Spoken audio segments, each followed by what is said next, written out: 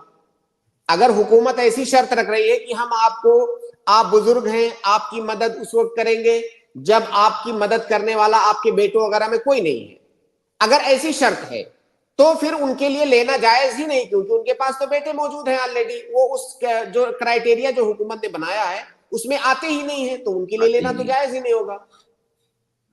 جی جو ٹھیک ہے دوسرا سلیم۔ سوال یہ ہے کہ تھوڑا سا میرا دوسرا سوال ہاں یہ ہاں ہے پوچھیں۔ کہ آج کل کے عورتیں لوگ جو برقع پہنتے ہیں، جہاں اپنے مائکے جاتے ہیں تو وہاں برقع پہن کے جاتے ہیں، مائکے سے جب ساس سسر کے ادھر آتے ہیں تو کھلے عام بغیر برقعے سے گھومتے ہیں، دوپٹہ گلے میں باندھتے ہیں، اور دوپٹہ بھی نہیں لیتے، شادی برات میں بھی بغیر دوپٹے سے جاتے ہیں، گھومنے کو بھی بغیر برقعے سے چلے جاتے ہیں، تو یہ کہاں تک صحیح ہے؟ اور دوسری بات یہ ہے کہ کئی میں جب دیکھا ہوں تو کوئی ماں ایک دم پرفیکٹ برقعے والی ہے، ادھر دکان میں جائیں گے برقعہ پہنیں گے، لیکن بیٹی کو خالی جہاں جانا ہے مسلمان کی شادی میں وہیں ان کو برقعہ پہناتے، باقی کہیں جانا ہے کسی پارٹی میں جانا ہے یا تو اس کو برقعہ بھی نہیں، ماں اس کو ایک دم میک اپ شیک اپ کرا کے لے کے چلی جاتی ہے، تو کہاں جی تک صحیح ہے یہ؟ آپ کے سوال سے بھی بالکل واضح ہو رہا ہے کہ اس کو آپ بھی غلط سمجھتے ہیں، آپ بھی صحیح نہیں سمجھتے ہیں، اور آپ بالکل صحیح سمجھ رہے ہیں۔ دیکھیے، عورت کے لیے پردہ کرنا واجب ہے، چاہے وہ اپنے مائکے میں رہے، چاہے سسرال میں رہے، چاہے مارکیٹ میں رہے، کہیں پر بھی رہے، اجنبی مردوں سے پردہ کرنا اس کے اوپر واجب ہے۔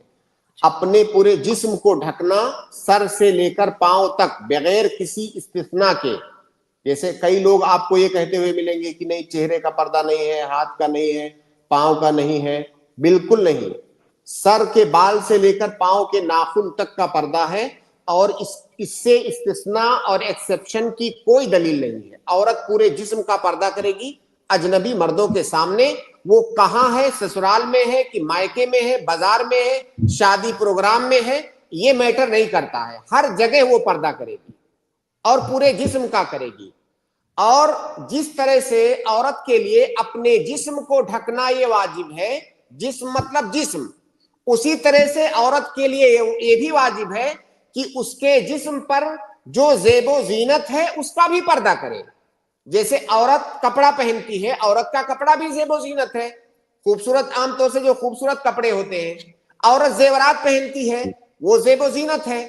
تو نہ صرف یہ کہ جسم کو ڈھکنا واجب ہے، بلکہ جو زیب و زینت اس نے کر رکھا ہے اس کو ڈھکنا بھی واجب ہے۔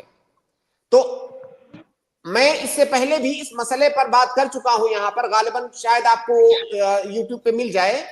دیکھیے، عورت کا پردہ کب کہا جائے گا کہ وہ اسلامی پردہ ہے؟ تو اس کے لیے کچھ شرطیں ہیں، کون کون سی چیزیں ہیں جن کا پایا جانا ضروری ہے، تب ہم کہیں گے کہ اب آپ کا پردہ اسلامی پردہ ہے۔ پہلی چیز کہ اس عورت کا جسم، اس کو عربی میں کہتے ہیں ذات، ان یکون ساترا للذات، جسم، اس کپڑے سے جسم ڈھکا ہوا ہو۔ اور دوسری شرط یہ ہے یعنی جسم کا کوئی حصہ نہ دکھے۔ دوسری شرط یہ ہے کہ ان یکون ساترا للون، جسم کا جو کلر ہے وہ بھی نہیں دکھنا چاہیے، جیسے باریک کپڑا ہے تو اوپر سے کلر جھلکے گا، وہ بھی نہیں دکھنا چاہیے، کپڑا اتنا موٹا ہونا چاہیے۔ تیسری شرط یہ ہے کہ ان یکون ساترا للہیئہ للوصف، جسم کی جو بناوٹ ہے، جسم میں جو بھی نشیب و فراز ہیں ان کو وہ بھی نہیں ظاہر ہونے چاہیے۔ کپڑا جیسے اگر چست ہے، تنگ ہے، تو جسم کی حیت ظاہر ہوگی، وہ بھی نہیں ظاہر ہونا چاہیے۔ جب یہ تینوں اوصاف پائے جائیں گے تب یہ کہا جائے گا کہ وہ پردہ ہے اور وہ کپڑا اسلامی کپڑا ہے عورت کے لیے۔ اب موجودہ زمانے میں آپ دیکھیں، جیسے عورت برقع پہن رہی ہے، بہت سارے، آپ مارکیٹ میں چلے جائیے، برقعے کی دکانوں پہ چلے جائیے، ایسے برقعے بکتے ہیں جو بالکل جسم کے ایسے ناپ سے بنائے جاتے ہیں، چست، بالکل فٹ۔ وہ اسلامی پردہ نہیں ہے، وہ فیشن ہے، وہ اسلامی پردہ نہیں ہے۔ اسی طرح سے زرق برق جو برقعے ہوتے ہیں، اتنے خوبصورت برقعے کہ بسا اوقات عورت نے نیچے جو لباس پہنا ہوا ہے اس لباس سے بھی زیادہ خوبصورت وہ برقع خود بذات خود وہ زینت ہے، جبکہ برقع پہنا اس لیے جاتا ہے کہ زینت کو چھپایا جائے، کیونکہ زینت کا بھی پردہ ہے، تو برقع بذات خود زینت ہے۔ اب اوپر سے آپ کو ایک الگ سے برقعے کی ضرورت ہے، جب وہ برقع آپ پہن رہی ہیں تو آپ کو الگ سے ایک دوسرے برقعے کی ضرورت ہے جو اس برقعے کو چھپائے۔ تو ایسا برقع جو ملفت ہو، جو جو اپنی طرف لوگوں کو اٹریکٹ کر رہا ہو، وہ برقع نہیں ہے۔ برقعے کا مقصد یہ ہے کہ آپ کا جسم بھی ڈھکے اور آپ کی جو زینت ہے وہ بھی ڈھکے، تو ایسا برقع ہونا چاہیے۔ تو آپ نے جو بتایا وہ تو اور بھی جو باتیں میں نے کی اس سے بھی زیادہ وہ خطرناک ہے کہ جو ہے اگر وہ فلاں جگہ پر ہے تب تو ڈھک کے رکھتی ہے، فلاں جگہ جاتی ہے تو کھول لیتی ہے۔ بھائی یہ تو ہیپوکریسی ہے، منافقت ہے۔ آپ کہیں پر یہ ظاہر کر رہے ہیں کہ آپ پردہ نشین ہیں، آپ دوسری جگہ جا رہی ہیں تو آپ آزاد ہو جا رہی ہیں۔ آپ کو ہر جگہ پردہ کرنا ہے۔ تو بہرحال یہ پریشانی بہت کامن پریشانی ہے، اور میں بار بار متعدد بار میں یہ گزارش کرتا ہوں علماء سے بھی کہ یہ موضوع بہت حساس ہے، اس پر بات ہونی چاہیے۔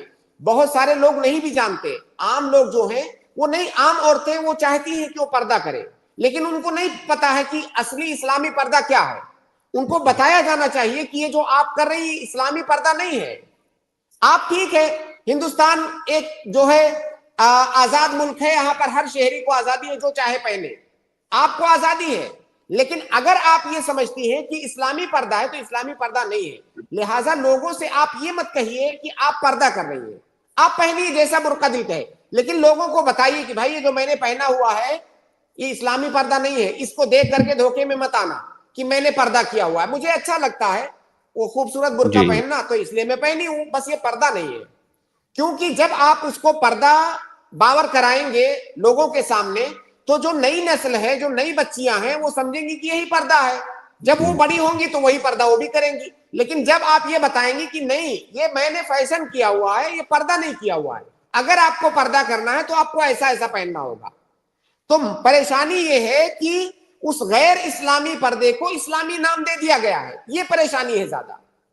تو لہٰذا جو عورتیں اس طرح کا برقع پہنتی ہیں وہ ہر وقت جب بھی باہر نکلے اپنے دماغ میں یہ بات رکھیں، بار بار ریپیٹ کریں کہ میں نے پردہ نہیں کیا ہوا ہے، بس مجھے اچھا لگتا ہے خوبصورت کالا کپڑا پہننا اس لیے میں نے پہنا ہوا، میں نے پردہ نہیں کیا ہوا ہے۔ وہ یہ بات اچھی طرح سے سمجھ لیں، یہ کسی بھی طرح سے اسلامی پردہ نہیں ہے۔ کالا کپڑا کا مطلب پردہ نہیں ہوتا ہے، پردے کا مطلب آپ کا مکمل جسم ڈھکا ہو، جسم کی ساخت ڈھکی ہو، جسم کا کلر نہ جھلک رہا ہو، آپ کے جسم پر جو زیب و زینت ہے، کپڑے پر جو زیب و زینت ہے مکمل طور سے ڈھکا ہوا ہو، ڈھیلا ڈھالا برقع، اور وہ ایسا خوبصورت نہ ہو کہ آپ راستے پہ چل رہی ہیں تو کوئی بھی دیکھے کتنا خوبصورت برقع پہن کے جا رہی ہے، ایسا نہیں ہونا چاہیے۔ اگر ایسا ہے تو آپ اچھی طرح سمجھ لیں، بار بار اپنے دماغ میں اس بات کو ریپیٹ کریں کہ میں پردہ نہیں کر رہی ہوں، مجھے اچھا لگ رہا ہے اس لیے میں پہن رہی ہوں۔ جی بہت شکریہ شیخ، جزاک اللہ خیرن، بارک اللہ فیکم۔ بہت شکریہ سلیم بھائی، اللہ آپ کو السلام جزائے خیر دے۔ علیکم ورحمۃ اللہ وبرکاتہ۔ لقمان صاحب، لقمان عباسی، میں آپ کو ایڈ کراؤں، آپ اپنا سوال کریں۔ السلام علیکم ورحمۃ اللہ وبرکاتہ۔ وعلیکم السلام ورحمۃ اللہ وبرکاتہ۔ کیسے ہیں لقمان صاحب آپ؟ الحمدللہ، اللہ کا کافی ٹائم بعد جڑ رہا ہوں، پرسوں بھی آپ نے میرا نام پکارا پر ادھر سے آواز نہیں جا رہی تھی۔ اللہ کی مرضی ہے، خیر کوئی بات نہیں۔ کیسے ہیں؟ کیسے آپ کی طبیعت وغیرہ سب ٹھیک ہے؟ کافی سوال جواب اکٹھے ہو گئے میرے پاس، اور شیخ کے سوال جو جواب دیے نا اس میں بھی سوال نکل آئے ہیں، وہ میں پوچھ لوں گا بعد میں، پہلے ایک سوال کر لیتا ہوں۔ شیخ، لوگ کچھ کہتے ہیں، جیسے شیخ نے یہ بتایا کہ بھی غسل کرنے کے بعد میں اگر شرمگاہ پہ ہاتھ لگ جائے تو وضو نہیں ٹوٹتا ہے، تو ان کا یہ کہنا یہ بھی معلوم کرنا کہ کیا ہم اگر شرمگاہ کے ہاتھ لگ گیا وضو کرے میں تو قرآن کو چھو سکتے ہیں کیا؟ دیکھیں، شرمگاہ پر ہاتھ لگنے سے آپ کا ہاتھ نجس نہیں ہو جاتا ہے، نہ تو آپ کا وضو ٹوٹتا ہے، وہ مسئلہ ایک الگ مسئلہ ہے کہ وضو کب ٹوٹے گا، شرمگاہ پہ ہاتھ لگنے سے کب نہیں ٹوٹے گا۔ اس کا خلاصہ یہ ہے کہ اگر شہوت کے ساتھ کسی نے چھوا ہے تو وضو ٹوٹ جائے گا، شہوت کے ساتھ نہیں چھوا ہے تو وضو نہیں ٹوٹے گا۔ باقی شرمگاہ پہ ہاتھ لگنے سے آپ نجس نہیں ہو جاتے ہیں، آپ بالکل چھو سکتے ہیں قرآن۔ ٹھیک ہے شیخ، شکریہ۔